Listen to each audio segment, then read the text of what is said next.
I'm Nima Rajan. Governor General Mary May Simon delivered the throne speech today, and the throne speech promised action on climate change, reconciliation with Indigenous communities, and growing the economy, all while fighting COVID-19 and rebuilding Canada's healthcare systems. Yesterday, Government House Leader Mark Holland indicated the government wants to pass 4 priority pieces of legislation before mid-December. These include aid for businesses, 10 days of paid sick leave for federally regulated workers, a ban on conversion therapy, and criminalizing the harassment of healthcare workers. A massive, slow-moving storm that has lashed parts of the Maritimes with strong winds and heavy rain has moved into southwestern Newfoundland. Environment Canada senior meteorologist Bob Robichaud warns that 250 millimeters of rain could inundate the area by Thursday night. Weather warnings remain in effect for southeastern New Brunswick, PEI, and most of Nova Scotia, with another 100 to 150 millimeters of rain possible in eastern parts of the province and Cape Breton. Legier's executive vice president says his firm's latest poll suggests Canadians may be becoming complacent about the risk of COVID-19 because they are vaccinated. The poll finds 45% plan to abandon social distancing and hug, kiss, and shake hands with friends and family at Christmas parties and other holiday gatherings.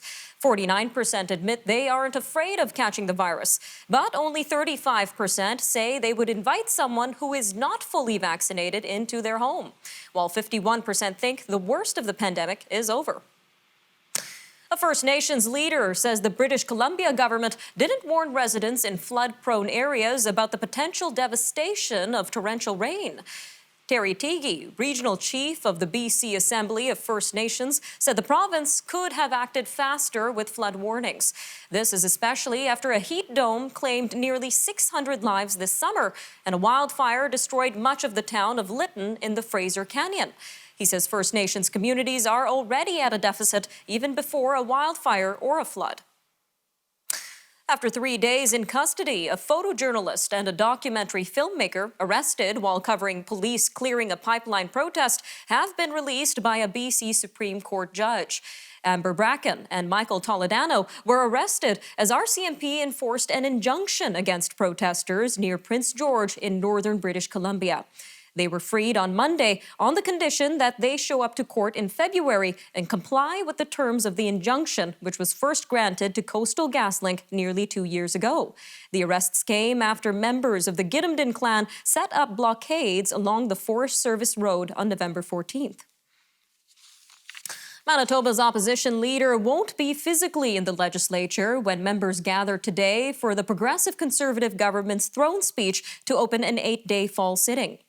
Wab Kinew will hear the speech and take part in proceedings virtually for the next little while because he has tested positive for COVID-19. The NDP leader is self-isolating and says he has mild symptoms. He is double vaccinated and went to get tested after experiencing a cough and congestion. Calgary-based Trans Mountain Corporation says it is hopeful its oil pipeline from Alberta to British Columbia can be restarted by the end of this week. The line has been shut down as a precaution since November 14th due to the flooding in BC.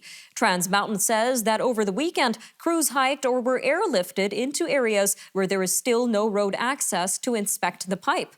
And it says there is no indication of any spills. As a precaution, the company says it has deployed spill response equipment at control points in river areas near to or downstream from where it is working. Canada is considering an international proposal that would double its greenhouse gas emitting ambitions from shipping. A committee of the International Maritime Organization is debating a resolution this week that would set a net zero target for all international shipping by 2050. The current target is to have those emissions by that date.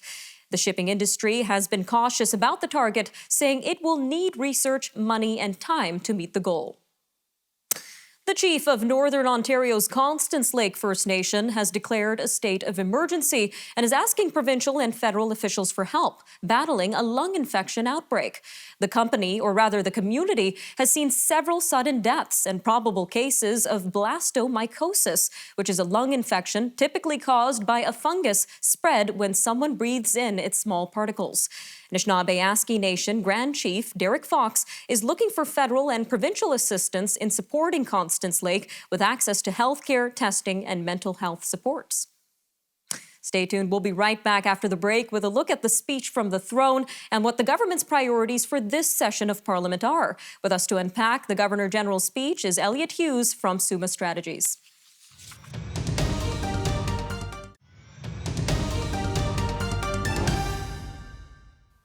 The Governor General delivered the throne speech today, and it included a promise by the government to work with the provinces and territories on improving the healthcare system as the country emerges from the COVID-19 pandemic. With inflation running at an 18-year high last month, the federal government is also promising to tackle the rising cost of living. The government also promised bolder action on climate change and to stand up for diversity and inclusion. Reconciliation was another major theme of the speech, delivered partly in Inuktitut by Canada's first Indigenous Governor-General, Mary Simon. With us to unpack the speech from the throne and what to expect from Parliament is Mr. Elliot Hughes, Senior Advisor at Summa Strategies. Sir, welcome back to Forum Daily. Thank you very much for having me. So let's start with a quick overview of the speech from the throne itself. Well, look, this was a very high-level throne speech. Not a lot of detail compared to the 2019 version. I think three things stood out for me. One, that high-level nature of it, not getting into too many policy details. Two, obviously calling out, what's happening out in British Columbia. I think that's on every Canadian's mind, hoping everyone is safe and sound there. And that, leads into one of the main themes that the government touched on, which is climate change and the environment. And then third, for me, this was Mary Simon's first throne speech as Governor General. You touched on it there in the opener. Great to see the progress that has been being made on that file, on the reconciliation file. Seeing a Governor General from Indigenous faith is fantastic, and shows that this is also another area that the government touched on during its throne speech as well. And we saw a lot of key discussion points: reconciliation, climate change, healthcare. So from this overall speech, what do you think are the main priorities for the government right now? Finishing the job against COVID-19 is number one for this government. They need to get that done and behind them so that the economy can pick back up. I would say environment is going to feature heavily in this Parliament over the coming months, if not years. It is certainly a big focus for the Trudeau government, and you saw that today, but you also saw it from the election promises that it made. Reconciliation, which we just touched on, continues to be very close and important to the Prime Minister himself. And I would suspect with Mary Simon there as well, working together on some of those issues. Those would be the big three for me. And then finally, the fourth one, which is connected to some of those, is the economy, trying to rebuild the economy and that Build Back Better theme coming out of the COVID-19 pandemic.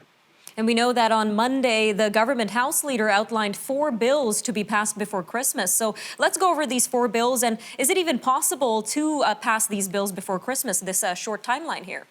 Going to be very tight. It's going to be very tough over the next couple of weeks. Conversion therapy was one of them. Continued support for, more targeted COVID-19 support for specific industries were a couple of them. I think Mark Holland, a lot of the things that Mark Holland, the new House leader, talked about were echoed in today's throne speech. We'll see some of those more detailed ones, including, protecting the rights of healthcare workers as they go on their way to work, and that they're not harassed and so on. That will also be a key focus over the next couple of weeks, but certainly lots to get through. I would imagine come January, February, you'll start seeing them starting to tackle some of the larger issues a lot more. All right, Mr. Hughes, and what are you expecting to be some of the other legislative priorities for the government? We saw mental health being talked about in the throne speech today, but the big one that I will be keeping an eye on is housing. The government made plenty of predictions or promises, I should say, in the campaign, including tax rebates, and promising to build more houses, creating some new funds for new home buyers to access. That's going to be a big package for the government to get through. And certainly in today's economy, with housing prices where there are and people having that challenge of getting to that first home of theirs, this is going to be a big area of focus for the government. And I'm sure voters are going to be watching very carefully for that as well. All right, Mr. Hughes, just about a minute left here, but considering we just got off an election in September, while this is a new parliament, in many ways it looks much like the previous one. So how are you expecting this parliament to function? Unfortunately, it'll start off well, like most parliaments do, and then slowly start to, get worse and worse. But I do think that there is a chance for the government to be able to work more closely on targeted measures with the Bloc Québécois and the NDP. I don't think we should expect any formal agreements, but certainly there's a lot of alignment with each of the two opposition parties. And frankly, there's a lot of alignment with the Conservative Party and some of their policies. Will the Conservatives, want to work with the government? We'll have to see. Aaron O'Toole's much more internally focused at the moment. So I would suspect, like most minority parliaments, we'll see this last 18 to 24 months with the chance of it lasting a little bit longer. All right, Mr. Elliot Hughes from Summa Strategies. Always great having you on Forum Daily, sir. Thank you again for joining us today. Thank you very much. Stay tuned. We'll be right back with more news from around the world and across Canada after the break. Stay with us.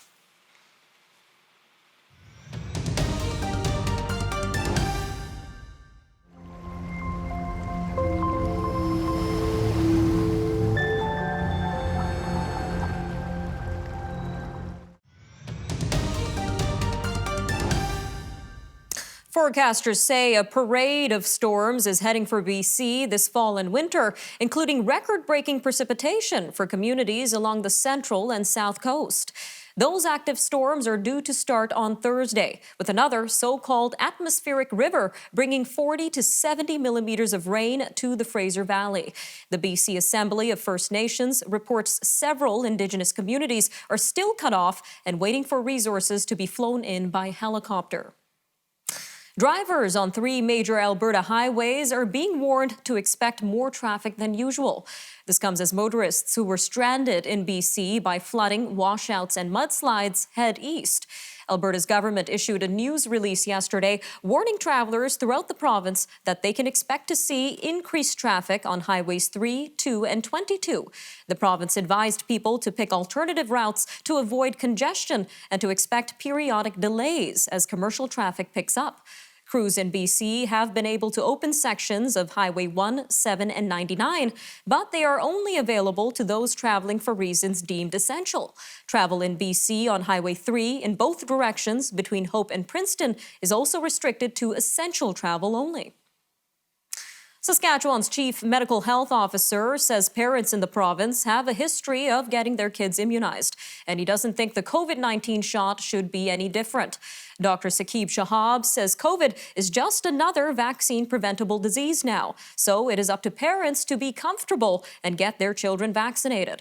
Saskatchewan is to receive its first shipment of the COVID-19 vaccine for children today, and the province is to begin getting the kid-sized shots into the arms of 5 to 11-year-olds beginning tomorrow. Well, meanwhile, families in Ontario started COVID-19 vaccine appointments for kids aged 5 to 11 starting this morning at 8 a.m. Eastern Time. People can make appointments through the provincial government's online portal and contact center or through public health units booking systems, some pharmacies, and primary care providers. The province has said it expects to start administering the first shots on Thursday. According to a spokesperson for the Premier, over 68,000 appointments were made through the online booking portal by 10 a.m. Quebec has also started booking appointments for COVID-19 vaccinations for children aged 5 to 11. The province's online vaccination portal today opened up appointments for the age group with the shots beginning on Wednesday.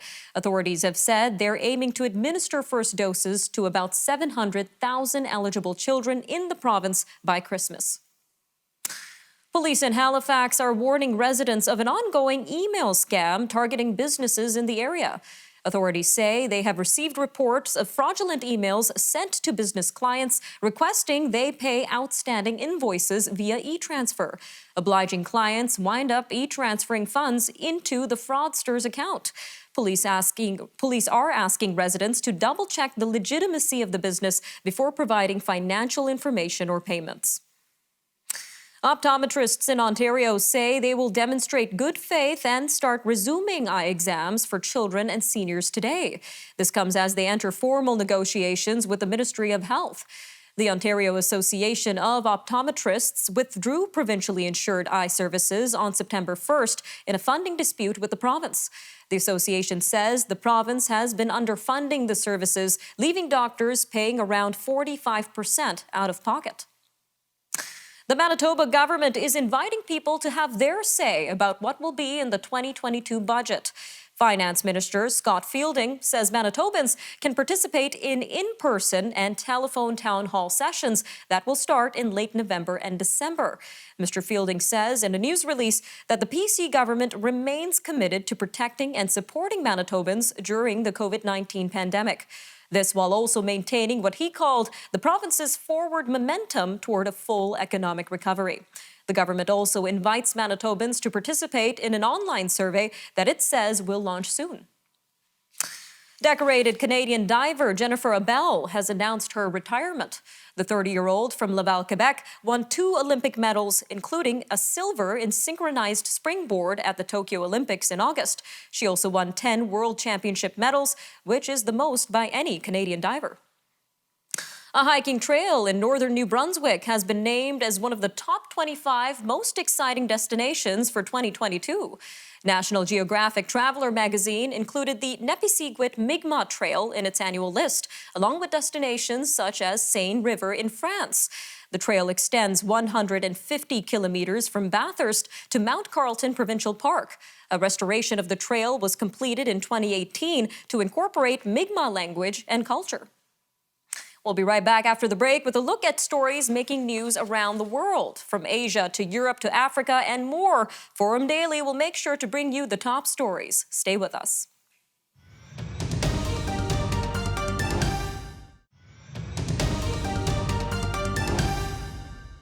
The suspect in a Christmas parade crash in suburban Milwaukee that killed 5 people is due in court today on 5 charges of first-degree intentional homicide.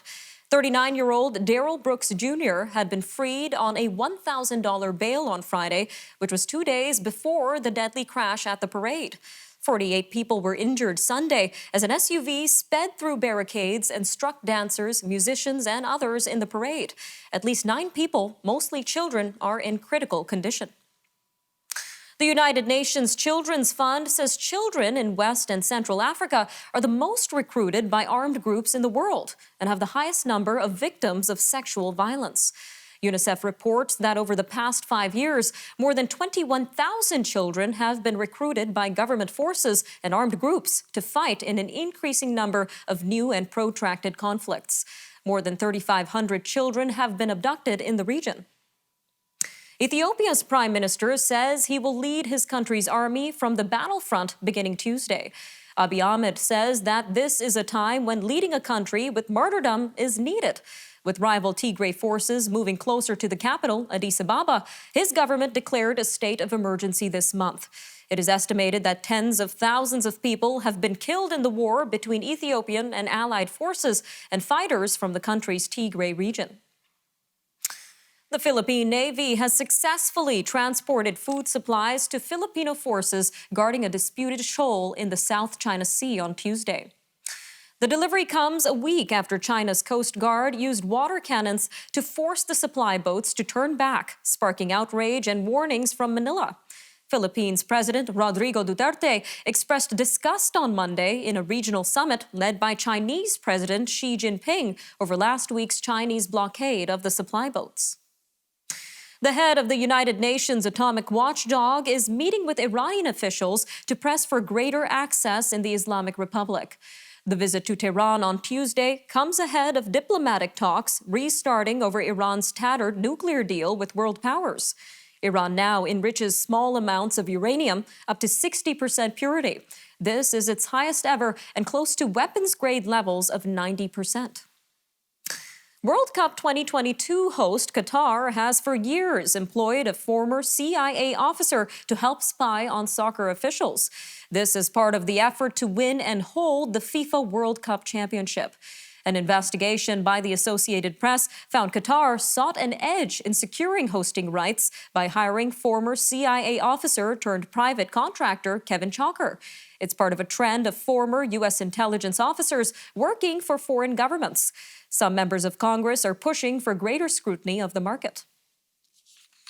Metal workers and police clashed in southern Spain. It happened at the end of a protest demanding that wages rise in line with the inflation rate.